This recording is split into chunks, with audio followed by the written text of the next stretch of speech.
বাংলাদেশ ছোট্ট একটি দেশ, কিন্তু পাখির বৈচিত্র্যে এই দেশটি ভরপুর। এদেশে পাওয়া যায় প্রায় ৭০০ প্রজাতির পাখি। এর মধ্যে ৪০০-রও বেশি আবাসিক পাখি, যারা সারা বছর এখানেই থাকে। দোয়েল, চড়ুই, ফিঙে আর শালিকের মতো অনেক পরিচিত পাখি রয়েছে এখানে। প্রতি শীতে আসে শত শত পরিযায়ী পাখি।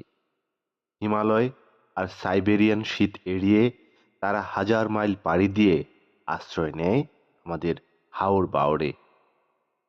পাহাড়ি বন, সুন্দরবনের ম্যানগ্রোভ আর গ্রাম বাংলা, প্রতিটি পরিবেশেই ছড়িয়ে ছিটিয়ে আছে আলাদা আলাদা প্রজাতি। কোকিলের সুর, কাঠঠোকরার ঠকঠক শব্দ, প্রকৃতি যেন এক জীবন্ত অর্কেস্ট্রা। তবে সব খবর সুখের নয়। কিছু পাখি আজ বিপন্ন।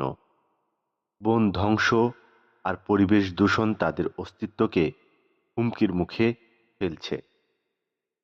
বাংলাদেশের আকাশে ডানা মেলে আছে শত রঙের গল্প। প্রকৃতিকে বাঁচালে বাঁচবে পাখিরাও।